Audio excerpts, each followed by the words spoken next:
Dans ma chronique précédente, je disais attendre beaucoup de l'étape qui arrivait au Lioran. On n'a pas été déçus, on a eu un sacré beau spectacle. On va en reparler un petit peu après. Et du coup, on attendait ce week-end pyrénéen avec impatience. Pour rappel, mercredi, Vingegaard a battu au sprint Pogacar. C'est improbable, ça n'était évidemment jamais arrivé. Donc, il a repris symboliquement une petite seconde avec le jeu des bonifications sur la journée. Et surtout, Pogacar a attaqué, a pris une trentaine de secondes d'avance sur les autres, dont Vingegaard. Ok, on s'y attendait. Mais Vingegaard est rentré sur Pogacar. Et ça, je pense que dans la tête de Pogacar, c'est pire que de ne pas avoir réussi à lâcher Vingegaard. C'est je l'ai lâché et il m'a rattrapé. En plus, il me cogne au sprint. Moi, je mettais deux possibilités. Soit c'était physiologique, c'est-à-dire que Pogacar était trop loin dans l'effort, il a développé trop de puissance, il a trop forcé, il n'a pas pu s'en remettre derrière. Là où Vingegaard a un peu plus géré et resté dans ses limites à lui, ça aurait été plus inquiétant. Or, ça a été, on va expliquer après, ça a été plus nutritionnel. On voit d'ailleurs qu'il est un peu en panique, il appelle, il veut de l'eau, etc. Il ne s'est pas suffisamment alimenté en sucre et donc il n'a pas pu maintenir le niveau de puissance qu'il estimait pouvoir tenir. Quand il attaque, après il roule, etc., et son niveau de puissance, il est là. Mais comme il ne s'alimente pas suffisamment, il ne peut plus être que là.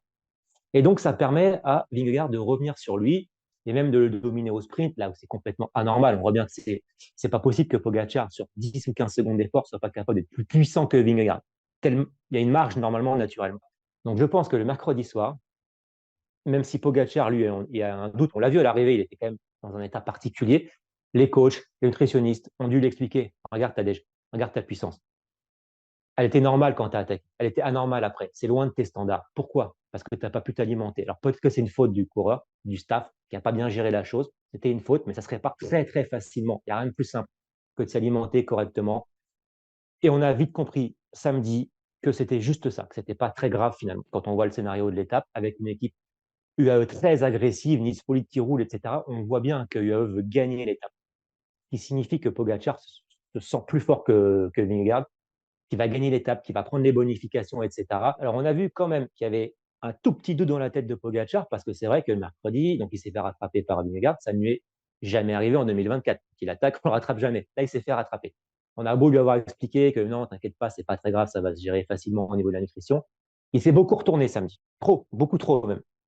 Mais finalement, petit à petit, avec l'écart qui se creusait, le staff qui devait lui dire t'inquiète pas, Tadej, t'es plus fort, tu gagnes du temps, tu gagnes du temps. Il a fini très très fort l'étape du samedi. Bon, et après le dimanche, bon, là, c'était encore pire. Donc, on voit qu'au final, si on devait juger le classement au bout de 2 semaines, en fait, c'est ce à quoi on s'attendait en termes de place en tout cas, et compte tenu de la préparation des uns et des autres, évidemment. Vingegaard ne peut pas être à 100% de ce potentiel au départ de ce Tour de France. 1 Pogacar, 2 Vingegaard et 3 Remco Evenepoel. Chacun était à sa place, même si, en termes de temps, je n'imaginais pas un tel écart. On pourrait dire c'est plié. Oui, si je devais miser, je miserais sur Pogacar, évidemment. Oui, mais et Pogacar est bien placé pour le savoir. Il a renversé un Tour de France la veille de l'arrivée. Alors, il n'y avait pas beaucoup d'avance pour Roglic, mais quand même, on ne s'y attendait pas.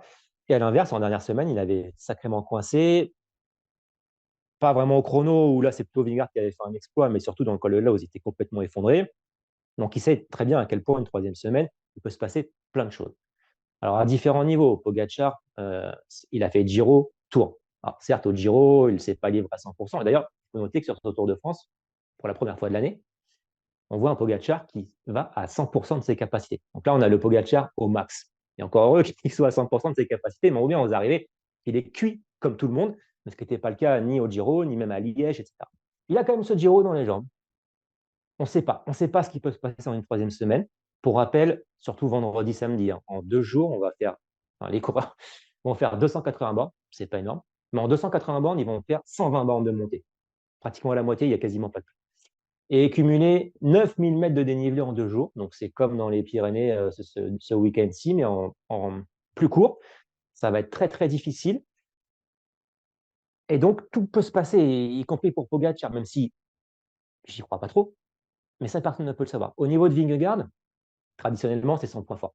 Mais cette année, il a une préparation qui a été très courte, sur 6 semaines seulement. Alors malgré tout, il est très fort, mais on ne sait pas. L'an passé, Pogacar avait aussi une préparation courte et il avait coincé en troisième semaine.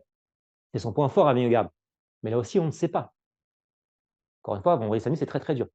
Et Remco Evenepoel, qui pour moi réalise un super Tour de France. Si on m'avait dit qu'il avait 5 ou 6 minutes d'avance au classement général sur des Almeida et Rodriguez, lors de la deuxième journée de repos, j'aurais signé tout de suite et j'aurais même pensé qu'il était maillot jaune avec 5-6 minutes d'avance. Mais bon, il y a deux phénomènes devant.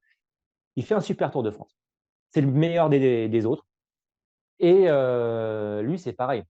Pour moi, il a validé son diplôme. Il a son diplôme de grimpeur. Ce qu'il a fait samedi, dimanche, pas de problème. Mais on ne sait pas ce qui peut lui arriver vendredi, samedi à lui aussi, parce qu'il va devoir faire la même chose vendredi, samedi, cette fois-ci dans les Alpes. Donc pour la deuxième fois en fin de troisième semaine, pareil, mystère, on n'en sait rien du tout. Donc j'espère qu'il va terminer troisième, ça avec Damien Remco. Ce serait déjà un beau Tour de France pour lui avec une victoire d'étape, le maillot blanc, etc. Mais il n'est pas à l'abri, Remco. Alors pour le coup, je ne pense pas que Pogacar ou Vingegaard prennent 20 minutes dans les carreaux, mais Remco, on n'en sait rien du tout. Donc il y a quand même encore un peu de suspense dans ce Tour de France.